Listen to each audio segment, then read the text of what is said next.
There are traitor legions that bask in blood. They flay their victims and raise piles of skins in the name of dark gods. And the Imperium points them as the definition of monstrosity. But out in the dark, beyond the edge of most star charts, there is a loyalist chapter that makes even those butchers seem honest. They serve the Imperium. They fight in the Emperor's name. Their amos bears no 8-pointed star, no runes of the warp. These are the Carcharodons Astra, the space sharks, and tonight we are going to follow the blood trail they left through history, or at least what little of it the Imperium has allowed to remain, and ask a very simple question. When loyalty looks like this, are they truly better than the traitor legion they hunt? Unlike the noble ultramarines or the tragic blood angels, the Carcharodons don't have a proud founding date script in the marble. They don't have a homeworld any scribe can point to, no celebrated fortress monastery that pilgrims can visit. In the most imperial records, they simply aren't there. They appear, fully formed, in the time of the Badab War, already an ancient wandering force. No origin, no legion of gene seed officially declared. Just a predatory shadow at the edge of the imperial awareness that is suddenly called in from the dark. Their absence is loud, too deliberate, too clean. And so, like all forbidden things in the Imperium, they're void of the fact that it has been filled with rumor. Someone point to their coal-pale skin, their black pit-like eyes, and their terror-driven methods of war, and whisper that they must be descended from the Night Lords, the Terror Legion of old. Others look to their stealth, their void war expertise, their hit and fade predation, and mutter about the Raven Guard, or even the cursed founding, where the gene seed itself seemed to be twisted. None of this is confirmed. The High Lords and the Mechanicus keep their secrets locked away, but the comparisons are telling. Where the Night Lords proudly wear their monstrosity and their betrayal on their pauldrons, the Carcharodons are horror that still salutes the Aquila. The same tactics, the same cold use of fear and annihilation, only this time is stamped loyal and unleashed like a sanctioned nightmare. To understand why the Carcharodons deserve even their allies, you have to picture what a space shark really is. Imagine an Astartes already beyond humanity in size and strength, then strip away anything that looks remotely noble. Carcharodons are described as overgrown even by standards of space marines, their physiques heavily scarred and brutal, built like predatory beasts rather than knights. Their skin is almost corpse-like, as if the light of the real sun has not touched them in centuries, and their eyes are described as dark pits, black and unreflective. Many accounts speak of their teeth being filed to points like the shark they take their name from. Their grey armor bears crude shark tooth motifs and tribal marking carved scored directly into the ceramide, as each plate is a tally of a husk completed. Where blood angels look like angels of death and the ultramarines like idealized Roman demigods, the Carcharodons look like the thing that crawled out from beneath your bunk on a long voyage, hungry and patient. Their culture matches their predatory look. There are no grand choppers with stained glass and incense. Instead, reliable sources from the Badab War era describe their ship as functional lit like slaughterhouse rather than shrines. The rituals might be there, but it's not the ornate, sermon-heavy ritual of the ecclesiarchy. It is quiet, predatory, focused on the hunt and taking trophies. They move in silence more often than not, communicating in terse, clipped phrases or gestures long since ingrained over centuries of a close-quarter war. If the Blood Angels are tragic angels and the World Eaters are rabid dogs, the Carcharodons are sharks in human skin, circling, patient, and absolutely without mercy. The World Eaters charge screaming, chain axes roaring, fronting in a visible bloody ecstasy. They want you to see them coming and be paralyzed by their rage. The Carcharodons instead advance in near silence. Vox traffic is minimal. Their assault precise and brutally efficient. One moment an enemy camp is intact, the next every living thing inside that has been reduced to a torn meat and silence, and the great giants have already moved on. There is no roar of triumph, no sermon, just the mechanical continuation of the hunt. It's around this point of the story that you can start to feel the shape of the Imperium's deeper horror. Monsters like them aren't the exemption, they are a tool. And if this is one of the Loyalist chapter looks like when the mask comes off, understand that there is even more like this. Chapters I've dived into other video. the ones that makes loyalty feel like a threat, not a comfort.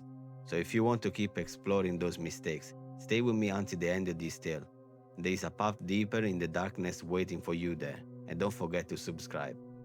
Now where is the horror of their methods more obvious than the practice that most defines them? Let's talk about the Red Tithe. Most chapters recruit from feral wars, hive slums, and death wars. There is an element of semblance, of process, even of ceremony if you want to talk about it. But the Carcharodons do not ask, they take. When they visit a world, there is no petition, no honor granted to a planet to supply its sons. The Red Tithe is an extraction, and often an abduction. Entire population can find their youth and strong taken in a single brutal sweep. Imagine being on a backwater imperial world, far from the segmental capitals, where the administratum barely remembers your name. One day, grey ships of an unknown pattern translate into orbit. They don't answer your hails, they don't respond your litanies of your priest. Then the skies darkens with drop pods and assault craft. Pale giants in a dull grey armor stride through your streets. They don't speak your language. They don't hand you a parchment bearing the seal of Terra. They simply take, and that's it. The best and the strongest are round up, tested in ways you don't understand. Those who fails are discarded, sometimes left broken, sometimes simply removed. And those who can survive it vanish into the holds of the Carcharodons' fleet, to be remade into something that is no longer truly of your world, or even truly human. The locals call it disappearance.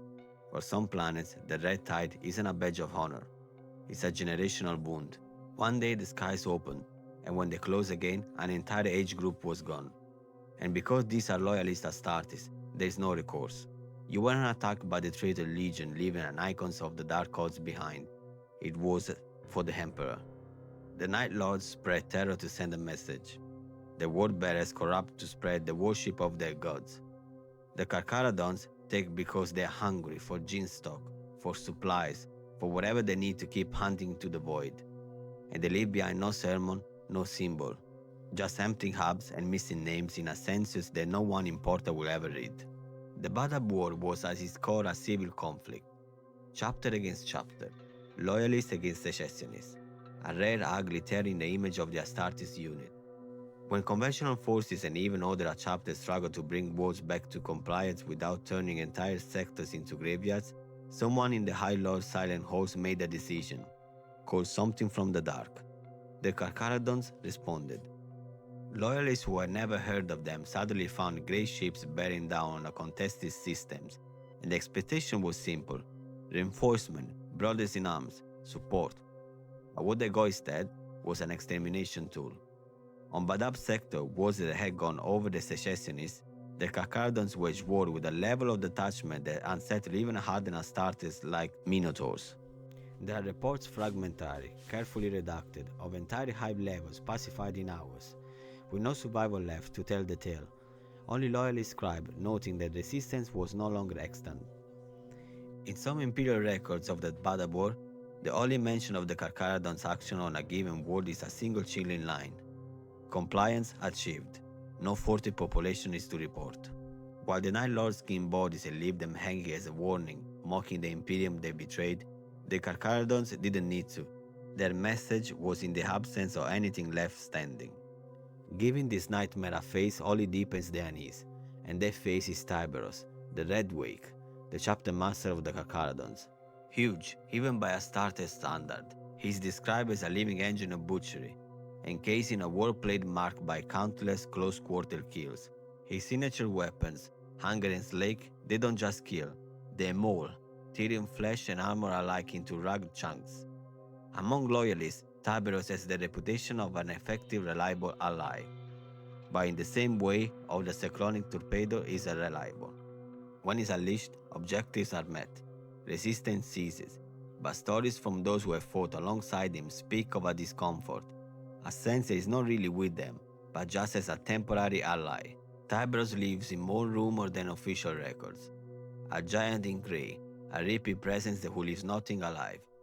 If Khan the Betrayer is the face of the World Eater's madness, a screaming avatar of uncontrolled rage, Tyberos is the inversion. Not fronting insanity, but calculated butchery. Khan kills because he cannot stop. Tyberos kills because he has decided everyone in front of him is meat, and the Imperium has yet to tell him otherwise. And then bring us to the final ugly question that lurks behind every mention of the Carcharodons. Are they worse than the Traitor Legions they fight? On paper, the answer is no. They do not worship the Dark Gods. They have never turned their guns on terror. They answer the call of the High Lords when summoned. But look at their deeds without the comforting labels. What did they tear apart walls in the screaming haze of blood for corn? Night Lords descended midnight raids, skinning and crucifying to send a message of fear. These are monsters, declared enemies. You know when the ships appear that you are facing damnation. The Carcharodons instead arrive under the banner of the Imperium. They don't need demons whispering their ears of war-born promises of power. They kill because the Imperium told them to bring a wall to kneel, and anything that dies in the process is just a line in the ledger, or not even recorded at all. A traitor legion kills you because you are an enemy of the patron god. A Carcharodon might kill you because you are in the way, or because your bones, your blood, or your sons are useful. And that, in many ways, is far more frightening than an open heresy. The Imperium can point at the eye of terror and say, here is the evil. In the end, maybe the real horror is not that Loyalist chapter can behave like this, but that the Imperium keeps their sigil on record, their genes seen in vaults, ready to be unleashed again whenever another Badab War brews on some distant world. So are the Carcharodons worse than the Traitor Legion? The Night Lords will leave you screaming in the dark, praying for it to end. The Carcharodons will simply erase you and move on, and history will not even remember your name. If there is what the Imperium of Man calls loyal, what does that say about the Imperium? Just tell me what you think in the comments, subscribe, and of course thank you for watching, and I'll see you in the next one.